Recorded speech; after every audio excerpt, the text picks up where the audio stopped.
السلام علیکم ورحمۃ اللہ وبرکاتہ۔ آپ سب کو رمضان سیریز میں ایک بار پھر خوش آمدید۔ انشاءاللہ آج جو ہمارا لیسن ہے وہ ہے رمضان کی فضیلت۔ چلے آئیں پڑھتے ہیں۔ نمبر 1، اللہ سبحانہ و تعالیٰ نے رمضان میں قرآن نازل کیا تھا۔ رمضان کی جو سب سے پہلی فضیلت ہے وہ ہے کہ اس مہینے میں اللہ تعالیٰ نے قرآن پاک نازل کیا تھا۔ کس پر قرآن پاک نازل کیا تھا؟ اللہ تعالیٰ نے ہمارے کون سے رسول پاک پر قرآن نازل کیا تھا؟ جی، حضرت محمد صلی اللہ علیہ وآلہ وسلم پر اللہ تعالیٰ نے قرآن نازل کیا تھا، اور وہ بھی رمضان المبارک میں۔ تو اب ہمیں کیا کرنا چاہیے؟ قرآن تو رمضان المبارک میں نازل ہوا تھا، ہمیں رمضان المبارک میں کیا کرنا چاہیے؟ رمضان میں قرآن کی تعلیم حاصل کرنا اور کثرت سے تلاوت کرنا مستحب ہے۔ مستحب کیا ہے؟ مستحب کا مطلب ہے ہر وہ کام جو ریکمینڈڈ ہے۔ ہمارے نبی پاک صلی اللہ علیہ وآلہ وسلم اور ان کے صحابہ نے کثرت سے کیا ہے۔ یہ وہ کام ہے جس کو کریں گے تو ہمیں بہت زیادہ اجر و ثواب ملے گا، اور اگر نہیں کریں گے تو ہمیں گناہ نہیں ملے گا، لیکن اس کو کرنا مستحب ہے اور بہت پسندیدہ عمل ہے۔ ہم قرآن کی تعلیم کن طریقوں سے حاصل کر سکتے ہیں؟ نمبر 1، خود تلاوت کریں۔ آپ خود پڑھیں قرآن کو، اپنے پیرنٹس کو اور اپنے قرآن ٹیچر کو بھی قرآن سنائیں، اس کو بہت اچھے طریقے سے پڑھنا سیکھیں۔ نمبر 2، کسی اور کی تلاوت سننا۔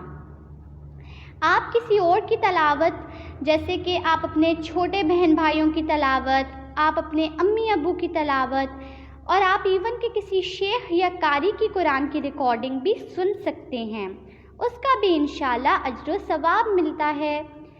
نمبر 3، آیتوں کے معنی اور تفسیر پڑھنا۔ اب اس سے کیا مطلب ہے آیتوں کے معنی؟ اگر ہم قرآن عربی میں پڑھیں گے تو ہمیں سمجھ نہیں آئے گا، کیونکہ آپ کو پتہ ہے نا کہ ہماری لینگویج تو اردو ہے، ہماری لینگویج عربی نہیں ہے۔ لیکن اگر نہیں آتی آپ کو عربی تو اس کے اردو میں ترجمہ ضرور پڑھیں، اور تفسیر پڑھنا۔ تفسیر کیا ہوتی ہے؟ تفسیر ہوتی ہے کہ قرآن کی آیتوں کی ایکسپلینیشنز، اس کو بہت ڈیٹیل سے ایکسپلین کیا ہوتا ہے۔ ہمیں چاہیے کہ ہم جو بھی قرآن پڑھیں اس کی تفسیر کا ترجمہ ضرور پڑھیں۔ کیا آپ کو پتہ ہے کہ جس رات قرآن نازل ہوا اس رات کا کیا نام ہے؟ جی، اس رات کا نام ہے شب قدر۔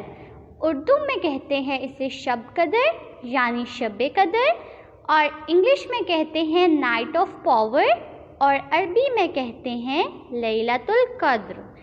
انشاءاللہ ہم شب قدر کے بارے میں بہت ڈیٹیل سے نیکسٹ ایپیسوڈ میں پڑھیں گے اور دیکھیں گے شب قدر کی فضیلت اور شب قدر میں ہمیں کیا کرنا چاہیے انشاءاللہ۔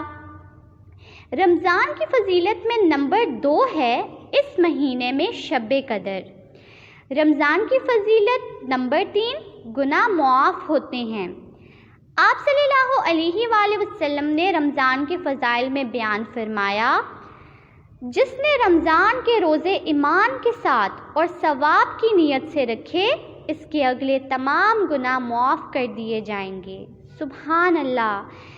روزے تو رکھنے ہی ہیں ہم نے، کیونکہ وہ تو ہم پہ فرض ہیں، لیکن اگر ہم ایمان کے ساتھ اور ثواب کی نیت سے رکھیں گے تو انشاءاللہ ہمارے تمام گناہ معاف کر دیے جائیں گے۔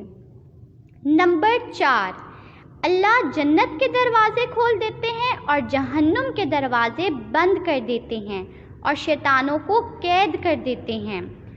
رمضان کے پہلے دن ہی سے جنت کے دروازے کھل جاتے ہیں اور جہنم کے دروازے بند کر دیے جاتے ہیں، اور رمضان کے آخر تک جنت کے دروازے کھلے رہتے ہیں۔ اللہ تعالی ہم سب کو انشاءاللہ جنت میں اچھا مقام عطا کرے انشاءاللہ۔ نمبر 5، رمضان میں ہر رات اللہ اپنے بندوں کو دوزخ کی آگ سے نجات دیتے ہیں۔